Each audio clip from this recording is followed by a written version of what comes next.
اللهم صل على سيدنا محمد وبارك وسلم وسلم عليه نحمده ونصلي على رسوله الكريم اما بعد فاعوذ بالله من الشیطان الرجیم بسم اللہ الرحمن الرحیم۔ حضرت عرباض بن ساریہ رضی اللہ تعالیٰ عنہ سے روایت ہے کہ رسول اللہ صلی اللہ علیہ وسلم نے ارشاد فرمایا، جو بندہ فرض نماز پڑھے اور اس کے بعد دل سے دعا کرے تو اس کی دعا قبول ہوگی۔ اسی طرح جو آدمی قرآن مجید ختم کرے، مکمل کرے اور پھر دعا کرے تو اس کی بھی دعا قبول ہوگی۔ اس حدیث کے اندر اللہ کے رسول صلی اللہ علیہ وسلم نے دعا کے قبول ہونے کے اوقات کے بارے میں ذکر فرمایا ہے کہ کس وقت جو ہے وہ اللہ رب العزت کے ہاں دعا کے قبول ہونے کا جو ہے وہ مقام اور مرتبہ زیادہ ہے۔ ایک تو یہ فرمایا کہ جب آدمی فرض نماز پڑھتا ہے، فرض نماز پڑھنے کے بعد پھر انسان جب دعا کرتا ہے تو اللہ رب العزت اس کی دعا کو قبول فرماتے ہیں۔ علماء کرام فرماتے ہیں کہ نماز ایک اہم عبادت ہے کہ جو اللہ رب العزت کی ذات کو محبوب ہے، اور پھر انسان جب سجدے کے اندر جاتا ہے تو اللہ رب العزت کی ذات کو یہ ادا اپنے بندے کی بہت جو ہے وہ محبوب لگتی ہے، پیاری لگتی ہے کہ انسان نے بندے نے اپنا سر جو ہے وہ اللہ رب العزت کے گویا کہ قدموں کے اندر جو ہے وہ رکھا ہوا ہے۔ جب انسان نماز پوری کرتا ہے اس کے بعد دعا مانگتا ہے تو اللہ تعالیٰ اپنے بندے کی دعا کو قبول فرماتے ہیں۔ اور دوسرا فرمایا کہ جب انسان قرآن کریم شروع کرتا ہے پھر اس کی تکمیل کرتا ہے تو اس وقت انسان جو اللہ رب العزت کی بارگاہ میں دعا کرے گا اللہ تعالیٰ اپنے بندے کی دعا کو قبول فرمائیں گے۔ اس لیے کہ یہ دونوں اہم موقع ہیں، ایک تو فرض نماز پڑھی اور پھر دوسرا یہ ہے کہ قرآن کریم جب مکمل ہوا تو اللہ رب العزت کی بارگاہ میں دعا مانگی تو اللہ رب العزت کی ذات کو یہ دونوں موقع پسند ہیں۔ ایک تو آپ صلی اللہ علیہ وسلم جب معراج پر تشریف لے گئے، یہ نماز کا عمل اللہ رب العزت نے عطا فرمایا اور فرمایا کہ مومن کی معراج کیا ہے کہ نماز ادا کرنا، یہ مومن کی معراج ہے۔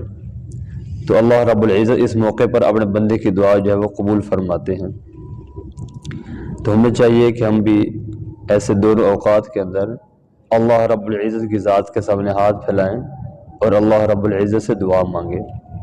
عن انس رضی اللہ تعالی عنہ قال قال رسول اللہ صلی اللہ علیہ وسلم الدعاء لا يرد بین الاذان والاقامت، رواہ ترمذی و ابو داود۔ حضرت انس رضی اللہ تعالیٰ عنہ سے روایت ہے کہ رسول اللہ صلی اللہ علیہ وسلم نے ارشاد فرمایا کہ اذان اور اقامت کے درمیان دعا رد نہیں ہوتی، قبول ہی ہوتی ہے۔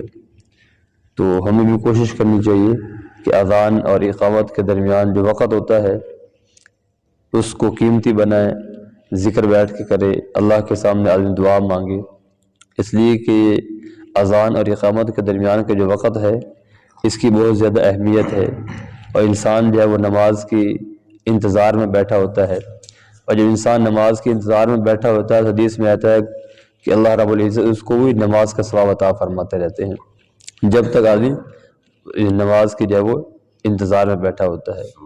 تو اس دوران انسان جو بھی دعا مانگے گا اللہ تعالیٰ اپنے بندے کی دعا قبول فرمائیں گے۔ اللہ ہم سب کو عمل کرنے کی توفیق عطا فرمائے۔ وما علینا الا البلاغ المبین۔ اللہم صلی علی سیدنا محمد مبارک وسلم علیہ۔ اللہم انت السلام ومنک السلام تبارکت یا ذا الجلال والاکرام۔ اللہم انا علی ذکرک و شکرک و حسن عبادتک۔ اللہم لا مانع لما آتیت ولا معطی لما منعت ولا ينفع ذا الجد منک الجد۔ رضیت باللہ ربا وبالاسلام دینا وبمحمد النبی صلی اللہ علیہ وسلم۔ فدعا ربہ انی مغلوب فانتصر۔ یا ارحم الراحمین، ساری دنیا کے سارے انسانوں کو ہدایت نصیب فرما۔ جتنے مسلمان پریشان حال ہیں سب کی پریشانی کو دور فرما۔ جتنے مسلمان بیمار ہیں گھروں میں، ہسپتالوں میں، سفر میں، حضر میں، سب کو شفا کاملہ عاجلہ مستمر عطا فرما۔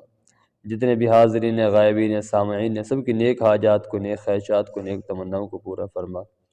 جتنے مسلمان بھی اولاد ہیں تمام مسلمانوں کو نیک صالح نرینہ اولاد عطا فرما، جن کو اولاد دی ہے ان کے اولاد کو نیک اور صالح بنا، والدین کی آنکھوں کی ٹھنڈک بنا، سارے مسلمانوں کو اپنے احکامات رسول اللہ صلی اللہ علیہ وسلم کے مبارک طریقوں کے مطابق زندگی گزارنے کی توفیق عطا فرما، شرک سے، بدعات سے، رسومات سے سارے مسلمانوں کی حفاظت فرما، یا ارحم الراحمین یا ارحم الراحمین یا ارحم الراحمین۔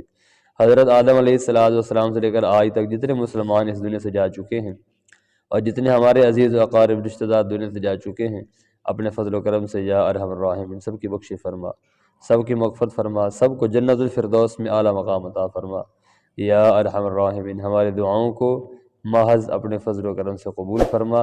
اللہم اجعل فی آخر کلامنا لا الہ الا اللہ محمد الرسول اللہ۔ آمین آمین آمین برحمتک یا ارحم الراحمین۔